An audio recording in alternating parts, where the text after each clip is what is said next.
Hello students, welcome to GRD classes. तो आज के इस लेक्चर में हमारा टॉपिक रहेगा गैल्वेनोमीटर और यू कैन से मूविंग कॉइल गैल्वेनोमीटर। तो मूविंग कॉइल गैल्वेनोमीटर होता क्या है? तो बेसिकली इंट्रोडक्शन पार्ट में हम ये बताएंगे कि एक गैल्वेनोमीटर एक ऐसी डिवाइस होती है जो करंट को डिटेक्ट करती है किसी भी सर्किट में।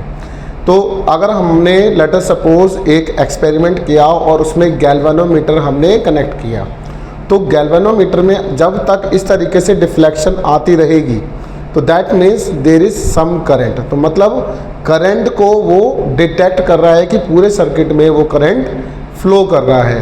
तो इसका इंट्रोडक्शन पार्ट ये कहता है कि it is a device which measure the deflection of current और you can say to detect the current in a circuit. तो किसी भी सर्किट में जब करंट का फ्लो होगा और गैल्वेनोमीटर पे अगर इस तरीके से डिफ्लेक्शन आ रही है तो दैट मीन्स कि वहाँ पर देयर इज सम करंट। तो मतलब वहाँ पर करंट फ्लो कर रही है। तो उसका डिटेक्शन का काम किसका है? गैल्वेनोमीटर का काम है।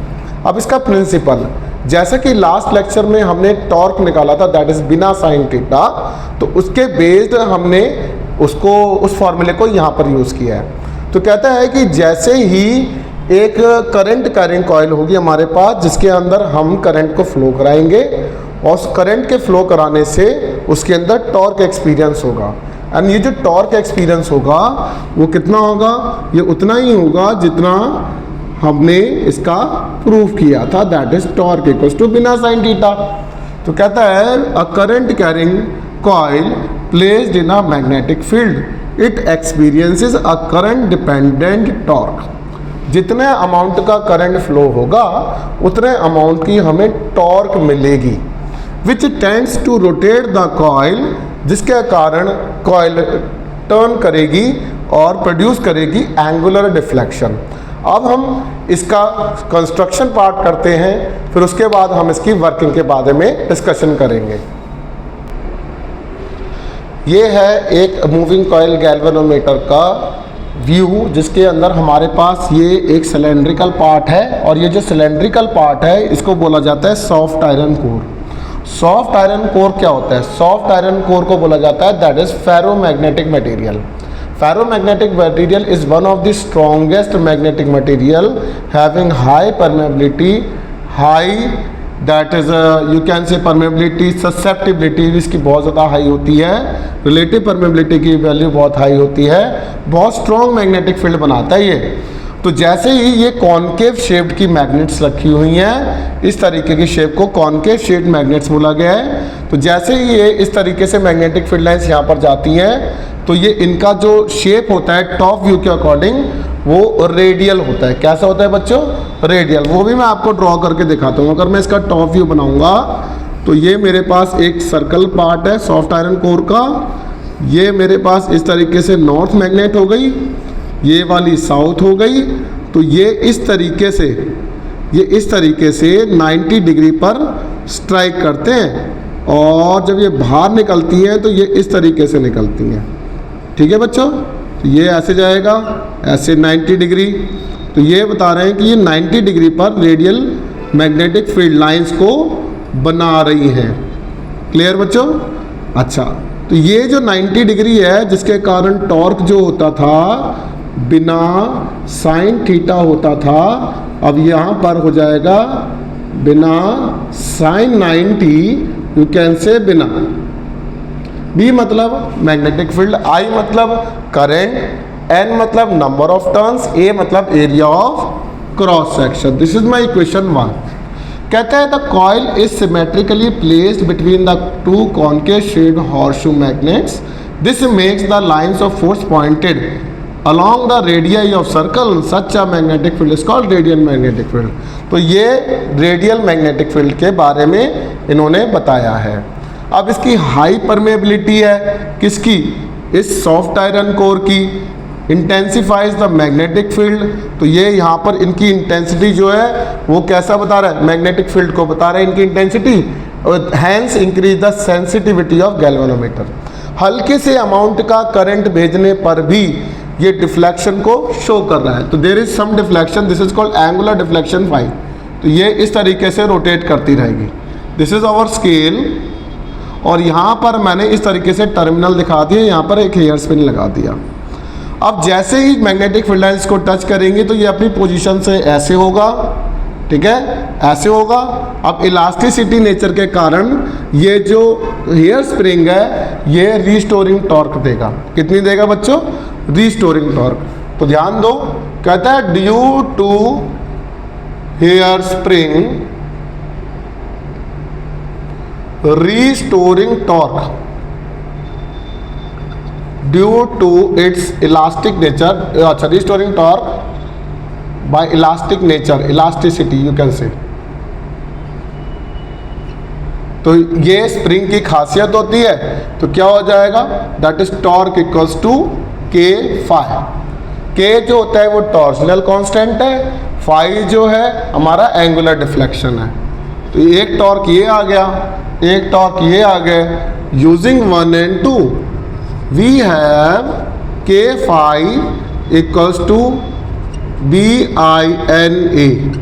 ओके, अब फाई कितना हो जाएगा? NBA इंटू आई बाय के। अब इतना पार्ट को हम गैल्वेनोमीटर के टर्म्स में G लेट कर लेते हैं, तो ये हो जाएगा phi equals to GI, where G की वैल्यू है that is NBA by K. Okay, और फाई जो हो जाएगा वो डायरेक्टली प्रोपोर्शनल टू I हो जाएगा, which is our required result. तो दोबारा जैसे ही यहाँ पे strong magnetic field lines, strong concave shaped magnets हैं जिनके द्वारा जितनी मैग्नेटिक फील्ड लाइन जाएंगी वो रेडियली जाती हैं। ये टॉप व्यू है, यहाँ पर पाइवट है और ये एक नीचे वाला पार्ट हेयर स्प्रिंग को दिखा रहा है, ठीक है। यहाँ पर आपको इस तरीके से स्केल भी दिखा सकते हो, ये इसकी एंगुलर डिफ्लेक्शन है। क्लियर हुआ बच्चों? तो ये था दैट इज टॉप व्यू,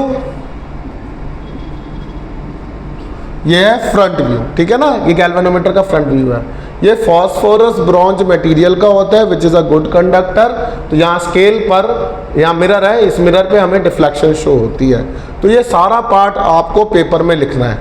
अब आता है इसके बाद that is sensitivity of a galvanometer. So next topic है सेंसिटिविटी ऑफ अ गैल्वेनोमीटर। तो क्या होता है सेंसिटिविटी? आप हल्के से अमाउंट का करंट भी पास करा दें और लार्ज अमाउंट की डिफ्लेक्शन मिल जाए तो उसे सेंसिटिविटी ऑफ अ गैल्वेनोमीटर कहा जाता है। तो कहता है a galvanometer is said to be sensitive if it shows large scale deflection even when a small current is pass through it. मतलब जैसे दो बच्चे हैं क्लास के अंदर, एक बच्चे को अगर पनिशमेंट मिली है और उसे डांटा जा रहा है क्योंकि दोनों ने गलत काम किए है, तो अगर एक बच्चे को डांटा जा रहा है तो दैट मीन्स उसके अंदर कोई चेंज नहीं है, कोई डिफ्लेक्शन नहीं है, बिल्कुल भी नहीं रो रहा, ऊपर से बहस और कर रहा है। एक बच्चा वो है जिसको हल्की सी आंखें दिखा दी और उसी टाइम वो रोने लग जाए, तो दैट मीन्स वो ज़्यादा सेंसिटिव बच्चा माना जाएगा। हल्की सी आंखें दिखाने पर उसके अंदर चेंज आ जाए बच्चे में, तो दैट इज सेंसिटिव बच्चा। तो कहता है galvanometer is said to be sensitive even if it shows a large scale of deflection when a small amount of current is pass through it. ठीक है, तो यहाँ से दो टॉपिक बनते हैं, that is current sensitivity, current sensitivity, और एक बनता है वोल्टेज सेंसिटिविटी। मतलब इसका जो सिंबल है वो IS है, इसे बोला जाता है डिफ्लेक्शन पर यूनिट करंट, और डिफ्लेक्शन की यूनिट होती है बच्चों रेडियन और करंट की होती है एम्पियर। तो इसकी जो यूनिट बनती है वो बनती है रेडियन पर एम्पियर। कहता है जो करंट सेंसिटिविटी है वो डिफ्लेक्शन पर यूनिट करंट है, अभी थोड़ी देर पहले हमने निकाला है, दैट इज NBA/K इंटू आई, है ना। तो यहाँ पे अगर मैं 5/I कर दूँ which is equals to NBA/K हो जाएगा। तो also we can write that is NBA/K which is over NCERT numerical. तो NCERT के बैक एक्सरसाइज में जो न्यूमेरिकल है वो इस फॉर्मूले पर बेस्ड है। आई रिक्वेस्ट इसको ढंग से करिएगा, ठीक है ना। ये आपका होमवर्क पार्ट हो गया। अब वोल्टेज सेंसिटिविटी है that is deflection per unit volt, और यू कैन से फाई हो जाएगा IR, V equals to IR होता है। 5/I की वैल्यू आप निकाल चुके हैं, that is NBA/K into R। तो ये भी एक रिक्वायर्ड रिलेशन है, ये आपका MCQ वाला पार्ट आ सकता है कुछ, या out of the 4 formula which formula is correct for voltage sensitivity.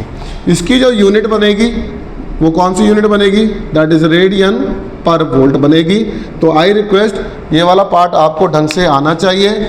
अब इसके बाद कौन कौन से फैक्टर्स हैं जिन पर गैल्वेनोमीटर डिपेंड करता है? तो factors on which galvanometer depends. तो गैल्वेनोमीटर जो होता है वो NBA/K की बराबर है। तो ये नंबर ऑफ टर्न्स पे डिपेंड करता है, मैग्नेटिक फील्ड पे डिपेंड करता है, एरिया ऑफ क्रॉस सेक्शन पे और टॉर्जनल कांस्टेंट पे डिपेंड करता है। यहाँ पे K जो है वो टॉर्जनल कांस्टेंट है। तो कहता है कि अगर G directly proportional to N है, B है, A है और inversely proportional to torsional constant है, तो इनके द्वारा, इन फैक्टर्स के द्वारा करंट की जो मतलब जो सेंसिटिविटी ऑफ गैल्वेनोमीटर है वो इंक्रीज और डिक्रीज की जा सकती है। तो इंक्रीज किसके कारण होगी? सेंसिटिविटी ऑफ गैल्वेनोमीटर, जब नंबर ऑफ टर्न्स को हम इंक्रीज कर देंगे, जब मैग्नेटिक फील्ड को इंक्रीज कर देंगे, एरिया ऑफ क्रॉस सेक्शन को इंक्रीज कर देंगे और टॉर्जनल कांस्टेंट को डिक्रीज कर देंगे, तो जिसके कारण सेंसिटिविटी ऑफ गैल्वेनोमीटर को हम इंक्रीज कर सकते हैं। तो ये है गैल्वेनोमीटर, आपका 3 नंबर का पार्ट है। आई रिक्वेस्ट इसको ढंग से करिएगा। Thank you very much.